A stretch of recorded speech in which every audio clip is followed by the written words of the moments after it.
વિદ્યાર્થી મિત્રો, નમો નમઃ. ધોરણ 11 વિષય સંસ્કૃત. આજે આપણે પ્રથમ વખત મળી રહ્યા છીએ ત્યારે સૌ પ્રથમ મારે તમને અભિનંદન આપવા છે કે તમે બધા એસએસસીમાં ખૂબ સારા ગુણ પ્રાપ્ત કરીને ધોરણ 11માં પ્રવેશ મેળવી લીધો છે. બીજા અભિનંદન એ આપવા છે કે તમે તમારી હેસિયત પ્રમાણે ધોરણ 11માં સામાન્ય પ્રવાહ એટલે કે આર્ટ્સ કે કેટલાક વિદ્યાર્થીઓએ આપણા સંસ્કૃત વિષયને લાગે વળગે છે ત્યારે વિજ્ઞાન પ્રવાહની પસંદગી કરી છે. તમારી પસંદગીને પણ હું વધાવું છું. ધોરણ 11 આર્ટ્સમાં સંસ્કૃત રાખનારા વિદ્યાર્થીઓ શરૂઆતના સમયમાં ઘણી વખત મૂંઝાતા હોય છે કે ધોરણ 9 અને 10માં જે અમે શીખી ગયા એના જેવું જ સંસ્કૃત પાઠ્યપુસ્તક હશે. મિત્રો, બહુ ઝાઝો તફાવત છે. તમને ગમે તેવી વાત મારે એ કહેવી છે કે ધોરણ 11 અને 12માં ક્યાંય વ્યાકરણ શીખવાનું આવતું નથી. તમે અત્યારે મનમાં મલકાતા હશો કે હાશ, કારણ કે 9 અને 10માં તમે કેટલાક રૂપ, ધાતુના રૂપ, કૃદંતો, આવું બધું ઘણું બધું શીખી ગયા અને એના પ્રશ્નો પણ આવતા હતા જે તમને થોડું કઠિન લાગતું હતું. પરંતુ 11 અને 12ની વાત કરું તો એમાંનું કશું જ આવશે નહીં. તો શું આપણા અભ્યાસક્રમમાં હશે? મારે તમને વાત કરવી હોય, તમારી પાસે અત્યારે હું એવું માનું છું કે તમે જ્યારે આ વિડીયો જોઈ રહ્યા છો ત્યારે સંસ્કૃત પાઠ્યપુસ્તક તમારી પાસે રાખીને બેસવાનું છે તમારે. એટલે જ્યારે જ્યારે તમારે કંઈક જોવાનું થાય તો તમે જોઈ શકો. સૌ પ્રથમ તો ધોરણ 11 અને 12માં મારે એ વાત કરવી છે કે ધોરણ 11 અને 12માં તમે જ્યારે બીજું પાનું ખોલશો, એના ટાઇટલનું પેજ હોય એની પાછળનું પેજ ખોલશો એટલે તમે એમાં તમને લેખન કાર્ય કરનારા શિક્ષકોના નામ જોવા મળશે. મારું સદભાગ્ય છે કે મને ધોરણ 11 અને 12ના સંસ્કૃત વિષયના પાઠ્યપુસ્તકમાં લેખન કરવાનો મોકો મળ્યો છે. તમે મારું નામ પણ જોઈ શકશો, એલવી જોશી. સાથે મારે પરિચય આપવો પડે કારણ કે ઘણા બધા વિદ્યાર્થીઓ આજે હું એમને પહેલી વખત મળી રહ્યો છું. તો હું જુનાગઢની શ્રીમતી એન બી કાંબલિયા કન્યા વિદ્યાલયમાં ઉચ્ચતર માધ્યમિક વિભાગમાં સંસ્કૃત વિષયના શિક્ષક તરીકે સેવારત છું અને સંસ્કૃત પાઠ્યપુસ્તકમાં લેખન કાર્ય પણ કર્યું છે. હવે એના પાઠ્યક્રમની વાત કરું તેમાં 10 પદ્ય પાઠ આવશે અને 10 ગદ્ય પાઠ આવશે. પદ્ય પાઠ એટલે સમજી શકો છો તમે, જેમાં શ્લોકો હોય, અને ગદ્ય પાઠ એટલે કે જેમાં ગદ્ય સ્વરૂપ હોય. ઉપરાંત એના પછીનો જે વિભાગ છે, પડાવ છે, તે છે ન્યાય શાસ્ત્ર. એમાં 10 ન્યાય આપ્યા છે. બહુ સરસ ન્યાય છે, મજા આવે એવા ન્યાય છે. આપણે એનો અભ્યાસ કરીશું ત્યારે એની વાત કરીશું. ન્યાય પછી 4 અલંકાર આવે છે. ગુજરાતીમાં અલંકાર શીખી ગયા તમને પૂછવામાં આવે કે ઉત્પ્રેક્ષા કોને કહેવાય તો તમે તરત કહી દેશો કે ઉપમેય અને ઉપમાનની સંભાવના વ્યક્ત કરી હોય તેને ઉત્પ્રેક્ષા અલંકાર કહેવાય. પરંતુ સંસ્કૃતમાં માત્ર સૂક્ષ્મ ભેદ સમજવાનું ત્યાં ફેરફાર આવશે કે સંસ્કૃતના અલંકારનું લક્ષણ તમારે સંસ્કૃતમાં આપવાનું રહેશે. દાખલા તરીકે ઉપમા અલંકાર તમારે આવે તો તમે એનું લક્ષણ પેલા આપવું પડે કે સાધર્મ્યમ ઉપમા ભેદે. બસ. પછી એનું ઉદાહરણ તમે સંસ્કૃતમાં આપો. સંસ્કૃતનું લક્ષણ અને ઉદાહરણ અને બંનેને સમજાવો એટલે 2 ગુણ તમને મળી શકે. ન્યાયને તમે 2 ગુણ તમને મળી શકે, પૂરેપૂરા ગુણ મળે. અને છંદમાં તમે એના લક્ષણ લખો. દાખલા તરીકે મંદાક્રાંત આવે તો તમારે લખવાનું એનું લક્ષણ મંદાક્રાંતામ મોદી રસન ગઈ મૌ બનાઉ તાઉ ગયુગ્મમ. આ લક્ષણ લખશો. લક્ષણમાં ગણ કેટલા, ક્યાં ક્યાં છે, અક્ષર કેટલા છે, યતિ ક્યાં આવે છે, એનું ઉદાહરણ સંસ્કૃતમાં તમે લખો. કશ્ચિત કાંતા વિરહ ગુરુણા સ્વાધિકારાત પ્રમાત્તઃ, તો તમને 2 ગુણ, પૂરા ગુણ મળે છે. સંસ્કૃત વિષય એક એવો છે મિત્રો કે જે સ્કોરિંગ સબ્જેક્ટ કહેવાય છે. મારા કેટલાય વિદ્યાર્થીઓને, ઘણા બધા વિદ્યાર્થીઓને 90 ગુણથી વધારે આરામથી, આસાનથી મળી શકે છે, મળ્યા છે.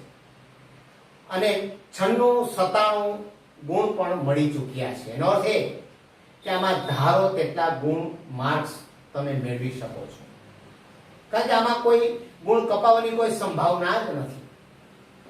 અને ત્યાર પછીની જે વાત આવે છે તે આવે છે સંસ્કૃત સાહિત્યનો પરિચય.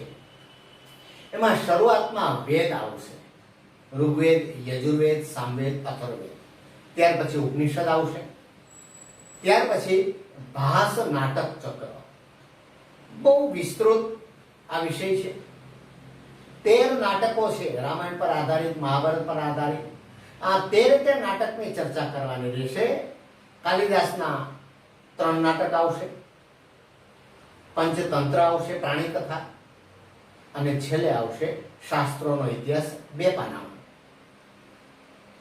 ઇતિહાસ પ્રમાણમાં સંસ્કૃત સાહિત્યનો પરિચય પ્રમાણમાં થોડો મોટો છે, પરંતુ 12માં તમને હળવું થાય એટલા માટે ભાસને અહીંયા 11માં અમે બહુ સહેતુક એની પસંદગી કરી છે.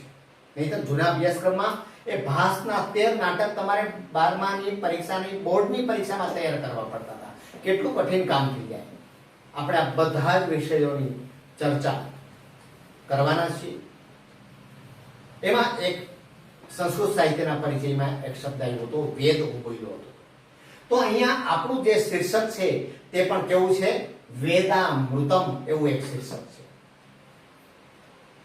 વેદામૃતમ એટલે વેદ રૂપી અમૃત.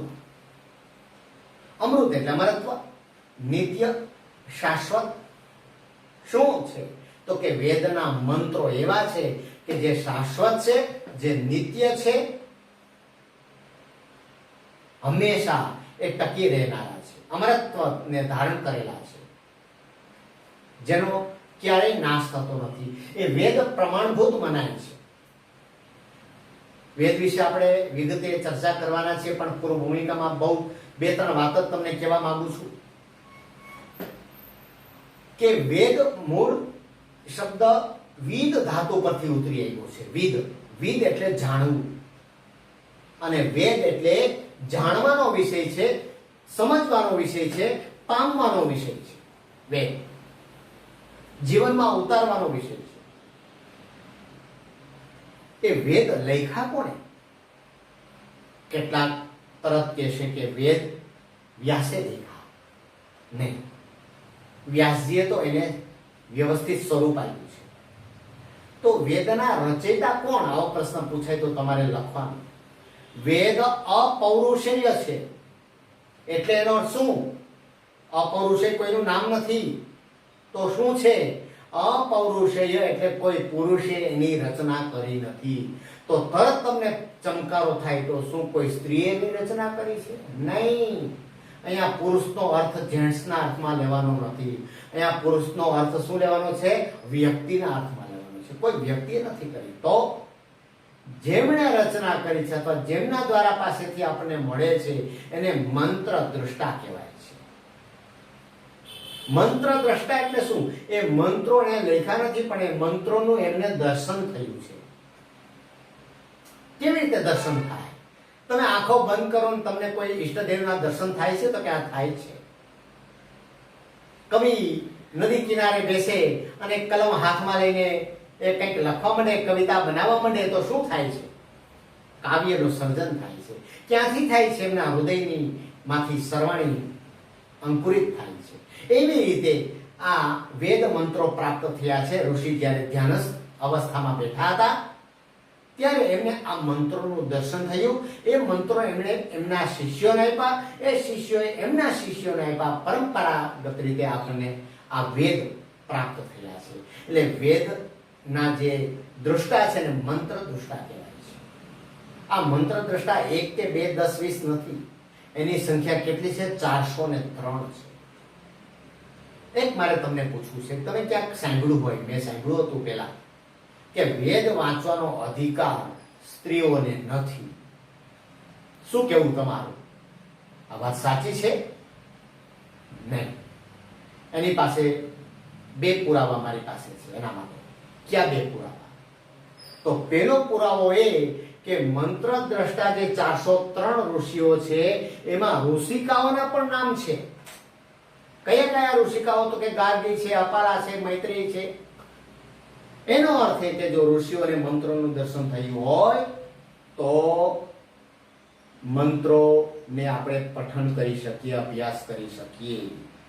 બીજો આધાર આપણા અભ્યાસક્રમમાં છે, નહીતર અભ્યાસક્રમમાં જ ન મૂકો જો સ્ત્રીઓને વાંચવાનો અધિકાર ન હોય તો. આવા વેદમાંથી પસંદ કરીને અહીંયા મંત્રો આવ્યા છે. આપણે 5 મંત્રોનો અનુવાદ કરીએ છીએ. મિત્રો, તમને જણાવી દઉં કે આ મંત્રોનો અનુવાદ તમે શીખો એ પહેલા આ વિડીયોને થોડી વાર માટે અટકાવી લો અને તમે આના શબ્દાર્થ આપણા સ્વાધ્યાયમાં આપેલા છે, શબ્દાર્થને એકવાર બરાબર સમજપૂર્વક વાંચી લો. કારણ કે આ તો વેદના મંત્રો છે એટલે મોટા ભાગના શબ્દો તમારા માટે સાવ નવા હશે. એટલે તમને શરૂઆતમાં પ્રથમ દ્રષ્ટિએ એવું લાગે કે થોડુંક આ તો મંત્રો બહુ કઠિન છે, પણ પેલો મંત્ર, આ પેલો પદ્ય પાઠ છે વેદમાંથી લીધો છે એટલે થોડી કઠિન હોય પરંતુ સરસ એમાં સંદેશ આપણને જોવા મળશે, ઉપદેશ આપ્યો છે. પેલો જે મંત્ર છે એ મંત્ર નું શીર્ષક આપ્યું છે પ્રાર્થના. પ્રાર્થના એટલે શું? તો કે પ્ર વત્તા અર્થના, વિશેષ રીતે કંઈક માંગણી કરવી, યાચના કરવી, એને પ્રાર્થના કહેવાય છે. તો એ પ્રાર્થના સ્વરૂપે અથર્વવેદના ઋષિએ, અથર્વવેદમાંથી આ લીધો છે, અથર્વવેદના ઋષિએ અહીંયા પ્રાર્થના કરી છે આપણા સૌ માટે. અને આ પ્રાર્થના બહુ જરૂરી છે. શું પ્રાર્થના કરી છે એ આપણે જોઈએ. મને એમ લાગે છે કે મારે શું કરવું જોઈએ? આ મંત્ર જે આપ્યો છે એ મંત્રનું પઠન કરું કે મંત્રને હું ગાયન દ્વારા રજૂ કરું? જો તમે વર્ગમાં મારી સામે હો તો તરત એકી સાથે બધા બોલી ઉઠાઓ કે સાહેબ આ મંત્રને ગાઓ ને એટલે અમને પણ મજા પડી જાય. અને આજે મજા જ કરવી છે આપણે, પ્રથમ દિવસ છે તો એ મંત્રનું ગાન કરીશ, પણ સ્પષ્ટતા કરું આપણી સમક્ષ કે આ વેદના મંત્રોમાં તમે ઉપર જુઓ, તમને ત્યાંથી કદાચ દેખાય કે ન દેખાય પરંતુ હું તમને બતાવું છું. જો અહીંયા લીટી, ઊભી લીટી કરી છે, અહીંયા ઊભી લીટી છે ભ ઉપર, આ મી છે એની નીચે લીટી કરી છે, અહીંયા ઊભી લીટી છે ભ ઉપર, ત્રા ઉપર નીચે લીટી કરી છે. આમ ક્યાંક અક્ષર ઉપર ઊભી લીટી છે અને ક્યાંક અક્ષરની નીચે આડી લીટી છે. આ તમે પાઠ્યપુસ્તકમાં પણ જોઈ શકશો. આ શું છે? તો જે ઉચ્ચાર છે, વર્ણ છે, એમાં સ્વર રહેલો છે.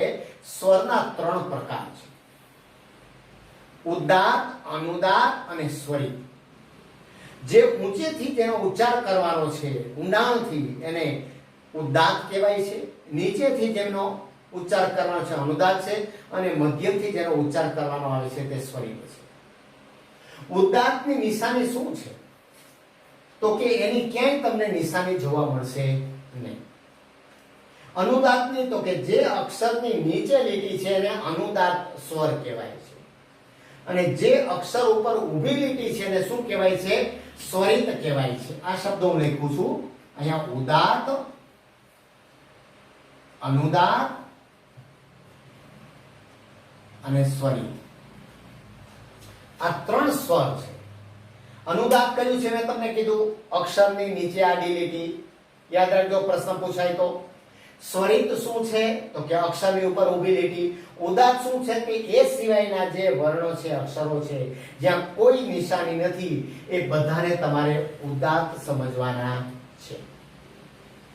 હવે મારે તમને એ કહેવું છે કે જે વેદનો જેણે અભ્યાસ કર્યો છે, ઊંડાણપૂર્વકનો અભ્યાસ છે જેની પાસે, તે આ ઉદાત્ત, અનુદાત્ત અને સ્વરિતને ધ્યાનમાં રાખીને ઉચ્ચાર કરતા હોય છે. તમે કોઈ યજ્ઞ ક્રિયામાં જો ક્યાંક ભાગ લીધો હોય તો તમે આવું જોયું હશે કે પેલા જે બ્રહ્મદેવો છે તે આમાં હાથ કરીને ઉચ્ચાર કરતા હોય છે.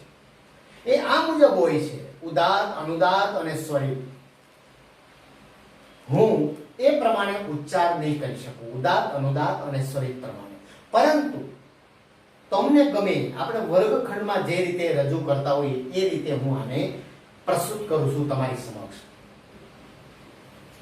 દરેકમાં એવું કરશું, પહેલા શ્લોક આપણે ગાશું, પછી આપણે એનો અનુવાદ સમજવાનો પ્રયત્ન કરીશું.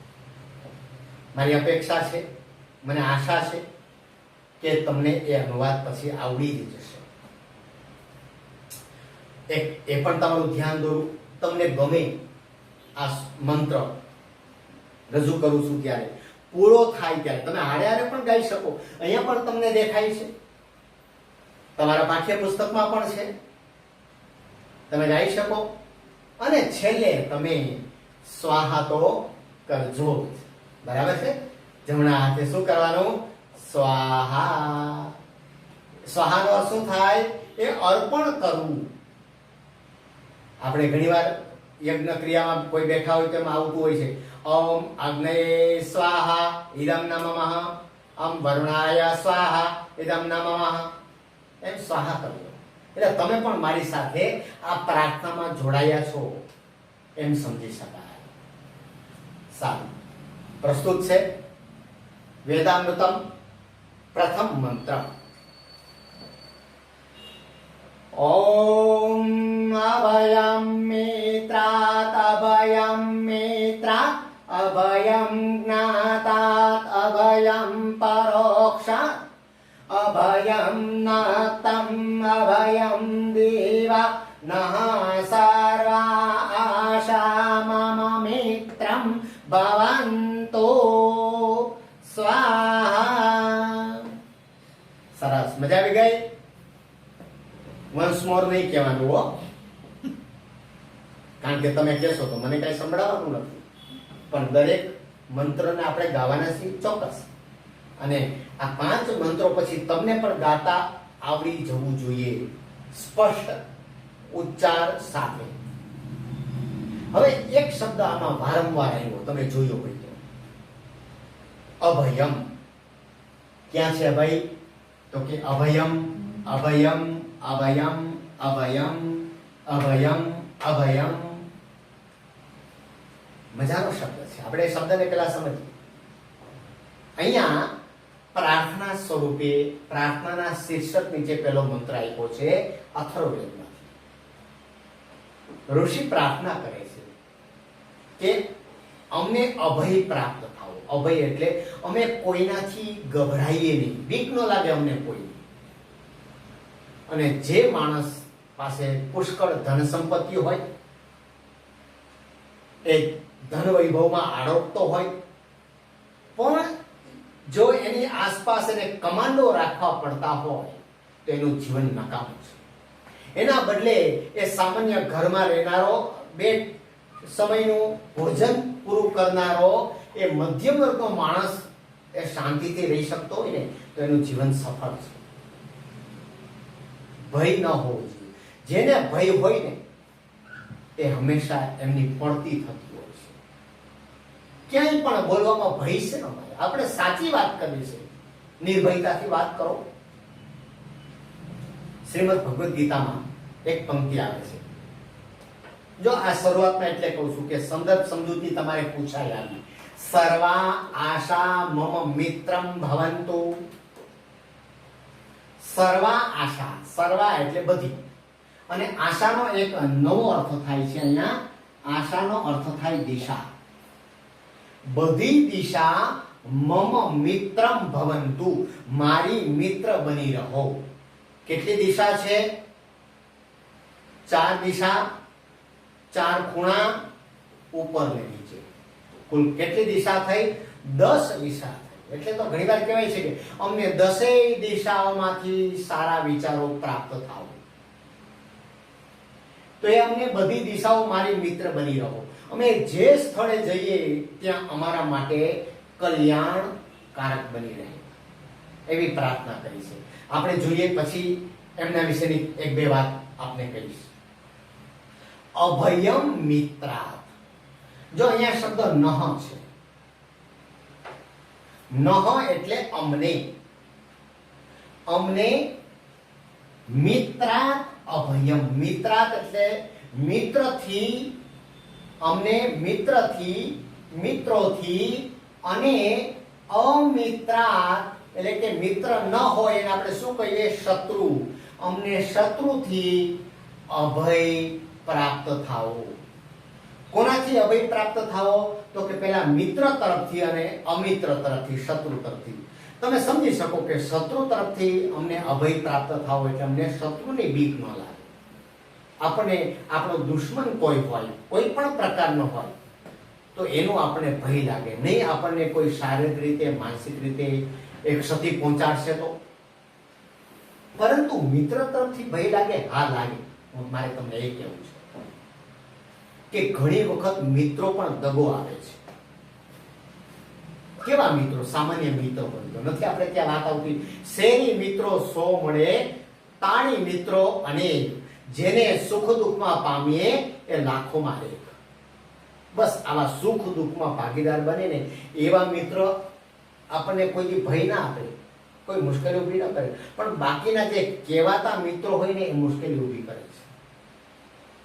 મિત્રો, મારે આપને એ પણ કહેવું છે, આપણી સમાજમાં જે ઘટનાઓ બને છે, ખાસ કરીને સ્ત્રીઓ અને દીકરીઓ પર અત્યાચાર થાય છે, ત્યારે આનું સર્વેક્ષણ આવ્યું હતું. એ સર્વેક્ષણ એ કહે છે કે એ સ્ત્રીઓ પર અત્યાચાર કરનારા એમના સગા સંબંધીઓ કે મિત્રો જ હતા. અજાણ્યા લોકોની સંખ્યા તો બહુ ઓછી હતી. એટલે જ ઋષિએ દુરંદેશી આ વાત કરી છે કે અમને મિત્રો તરફથી પણ અભય પ્રાપ્ત થાઓ. ઘણી વાર નથી કહેતા કે બહાર તો તમને ખૂબ વાહવા તમારી મળે છે, પણ તમારા ઘરમાં જ તમારી કિંમત નથી. એ જ તમને હેરાન પરેશાન કરે છે.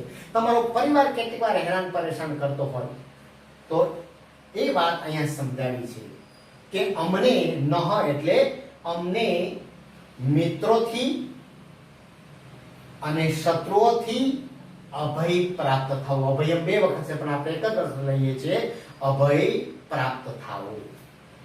અભયમ જ્ઞાતા, જે જાણેલું છે. જ્ઞાતા, જ્ઞાત એટલે જાણવું, જે જાણેલું છે. અને જે પરોક્ષા, પરોક્ષ એટલે આપણે જાણતા નથી, જે જાણેલું નથી તેનાથી અભય પ્રાપ્ત થવું. અમે જે જાણીએ છીએ એટલે આપણને ખબર છે કે અહીંયા જવાથી આ જે બીમારી, કોરોનાની બીમારી ફેલાણી છે, ત્યાં જવાથી સંક્રમણ, ટોળામાં જવાથી સંક્રમણ થાય, આપણે જાણીએ છીએ. એટલે એનાથી અમને અભય પ્રાપ્ત થવું. બીજું પરોક્ષા, જે આપણે જાણતા નથી એનાથી પણ અમને અભય પ્રાપ્ત થવું. આપણે ખબર જ નથી કે એની સારવાર કેવા પ્રકારની કરવામાં આવે છે, અથવા મૃત્યુ પછી શું છે, નર્ક કયા પ્રકારનું છે, સ્વર્ગ શું છે. માત્ર કલ્પના છે આપણી શાસ્ત્રોમાં બતાવ્યા મુજબ, પરંતુ આપણી પાસે એમની કોઈ વાત, તથ્ય આપણી પાસે આવતું નથી. એટલે એનાથી પણ અમને અભય પ્રાપ્ત થાવ. મૃત્યુ પછી શું થશે કોઈ વાત કરવાની જરૂર નથી, કોઈ ભય પામવાની જરૂર નથી. એટલે અમે જે જાણીએ છીએ, જે નથી જાણતા, એનાથી અભય પ્રાપ્ત થાવો. અભયમ નક્ત, રાત્રિ દીવા, દીવા એટલે દીવ, દીવ એટલે દિવસ. અમને રાત્રિ અને દિવસે અભય પ્રાપ્ત થાવો. રાત્રે પણ અમને અભય પ્રાપ્ત થવો, ભય ન લાગે, અને દિવસે પણ ભય ન લાગે. એનો અર્થ શું કે હંમેશા કોઈ પણ પ્રકારનો અમને ભય લાગે નહીં. હમણાં મેં કીધું એમ, બધી દિશા મારી મિત્ર બની રહો. જો અભયની પ્રાપ્તિ માટે શું કરવું જોઈએ? શ્રીમદ ભગવદ્ ગીતામાં હું કહેતો હતો એ મુજબ ભગવાન અર્જુનને ઉપદેશ આપતા કહે છે કે હે સખા, હે પાર્થ, તારામાં દૈવી ગુણો રહેલા છે. એમાંનો પહેલો શ્લોક ભગવાન બોલે છે, અભયમ સત્વ સંશુદ્ધિ જ્ઞાન યોગ વ્યવસ્થિત. તારામાં અભય રહેલો છે. 26 ગુણમાંનો પહેલો ગુણ કયો છે? અભય. જો તમારા જીવનમાં અભયનો ગુણ આવી જાય ને તો બાકીના 25 ગુણ એની મેળાએ પ્રવેશ કરી લે. ભય તો માણસ, ભલભલા માણસને એ પાયમાલ કરી નાખે છે. એટલું જ નહીં, મરણને શરણ પણ કરી દે. એક ઉદાહરણ આપું તમને. પ્લેગની મહામારી, એક વર્ષો પહેલા પ્લેગની મહામારી આવી હતી. જેમ અત્યારે કોરોનાની મહામારી છે, એવી એ સમયમાં પ્લેગની મહામારી હતી. ત્યારે પ્લેગ એક ઘોડા ઉપર સવાર થઈને એક માર્ગ ઉપરથી પસાર થતો હતો. આ રૂપક છે. ત્યારે એમને એક તત્વજ્ઞાની કન્ફ્યુશિયસ એ મળે છે અને એને પૂછે છે કે તું કઈ બાજુ જઈ રહ્યો છે? તો કે હું શાંઘાઈ શહેરમાં જાઉં છું. મારે ત્યાં 10,000 લોકોને મારવા છે. આ તત્વજ્ઞાની તો વિચારમાં પડી ગયા. એને તો કોણ રોકી શકે? કેટલાક દિવસ પછી એ પ્લેગ ફરી પાછો એનો ભેટો થાય છે આ કન્ફ્યુશિયસ. એ પૂછે છે કે તે દિવસે તે ખોટું કેમ કીધું? તે એમ કીધું કે મારે 10,000 માણસોને મારવા છે, પણ ત્યાં તો એ 30,000 લોકો મરી ગયા હતા. ત્યારે બહુ સરસ જવાબ આપે છે. આપણે બધાએ આ સંદેશ ઝીલવાનો છે. એ પ્લેગ કહે છે કે મારે મારવાના હતા તો 10,000, પણ બાકીના છે ને એ ભયને કારણે મરી ગયા છે. એમાં મારું કઈ હાથ નથી. મેં કોઈ એવું કામ કર્યું નથી. જોયું, ભૂકંપ આવ્યો ત્યારે ભૂકંપના કાટમાળ નીચે જેટલા મૃત્યુ પામ્યા એના કરતા વધારે એ ભયભીત થઈને ભાગ્યા, એમાં મૃત્યુ પામ્યા. તો આપણામાં ક્યાંક પણ જો ભય રહેલો હોય, એ ભયને આજે આપણે દૂર કરીશું ત્યારે જ આ મંત્રની સાર્થકતા ગણાશે. ત્યારે આપણે ગભરાટ અનુભવીએ નહીં. ફરી એક વખત અનુવાદ કરું છું. અમને નહ એટલે અમને. હે અગ્નિદેવ, શરૂઆત ત્યાંથી કરવાની. અગ્નિને પ્રાર્થના કરી છે કે હે અગ્નિદેવ, અમને મિત્રોથી કે શત્રુઓથી અભય પ્રાપ્ત થાઓ. અમને જે જાણેલું છે, કે અમને નહીં બોલીએ તો ચાલશે, જે જાણેલું છે અને જે જાણેલું નથી, પ્રત્યક્ષ અને પરોક્ષ, જે જાણેલું છે અને જે જાણેલું નથી તેનાથી અભય પ્રાપ્ત થાઓ. અમને દિવસે અને રાત્રે અભય પ્રાપ્ત થાઓ. બધી દિશાઓ મારી, મમ એટલે મારી, આશા એટલે દિશા, મિત્રમ ભવંતુ, મિત્ર બની રહો. બસ આટલા શબ્દો યાદ રાખજો. ખાસ અમિત્રાત એટલે શત્રુ, જ્ઞાતાત એટલે જાણેલું, પરોક્ષાત એટલે નહીં જાણેલું, નક્તમ એટલે રાત્રિ અને દીવા એટલે દિવસ, અને આશા એટલે દિશા. હવે એક વખત હું અનુવાદ સીધો જ આ મંત્રનો કરું છું. આપણી એ જ વાત રહેશે. 2-3 વાર હું સમજાવીશ, પછી તમને આ મંત્રનો સીધો અનુવાદ કરીશ. આ અનુવાદ કરતી વખતે મારી જ્યાં પેન હશે એ ત્યાં જ હશે કે ત્યાં એનો ગુજરાતી શબ્દનો હું ઉચ્ચાર કરીશ. એટલે તમને ખબર પડે કે આ સંસ્કૃત શબ્દનો ગુજરાતી અર્થ આ થાય છે. કેટલાક શબ્દો નથી. જો થાઓ, પ્રાપ્ત થાઓ, એનો સંસ્કૃત શબ્દ અહીંયા નથી, એ આપણે લેવાનો છે. અગ્નિદેવ નથી, એ આપણે લેવાનો છે, કારણ કે આગળના મંત્રમાં અગ્નિદેવ કહેવાય ચૂક્યો હોય એટલા માટે અનુવાદ કરું છું. હે અગ્નિદેવ, અમને ન એટલે અમને મિત્રોથી અને શત્રુઓથી અભય પ્રાપ્ત થાઓ. જે લઈએ છે, જે જાણેલું છે અને જાણેલું નથી તેનાથી અભય પ્રાપ્ત થાઓ. અમને નહ છે, અમને દિવસે અને રાત્રે અભય પ્રાપ્ત થાઓ. બધી દિશાઓ મારી મિત્ર ભવંતુ બની રહો. છેલ્લી એક જ વખત બહુ ઝડપથી અનુવાદ કરું છું. હે અગ્નિદેવ, ત્યાંથી હે અગ્નિદેવ, અમને મિત્રોથી કે શત્રુઓથી અભય પ્રાપ્ત થાઓ. જે જાણેલું છે જે જાણેલું નથી તેનાથી અભય પ્રાપ્ત થાઓ, અમને દિવસે અને રાત્રિનો અભય પ્રાપ્ત થાઓ, બધી દિશાઓ મારી મિત્ર બની રહો. આપણે આજે આ વિડીયોમાં વેદામૃતમ, વેદ આપણું પાઠ્યપુસ્તકની થોડીક ચર્ચા કરી, એની સમીક્ષા કરી, વિહંગાવલોકન કર્યું અને ત્યાર પછી આપણે વેદની થોડીક ચર્ચા કરી, પૂર્વભૂમિકા, વેદામૃતમને સમજ્યા અને એનો પ્રથમ મંત્ર આપણે સમજ્યા. હું અપેક્ષા રાખું છું કે આ મંત્રને જીવનમાં ઉતારવાનો છે અને તમારે એનો અનુવાદ પણ તૈયાર કરવાનો છે.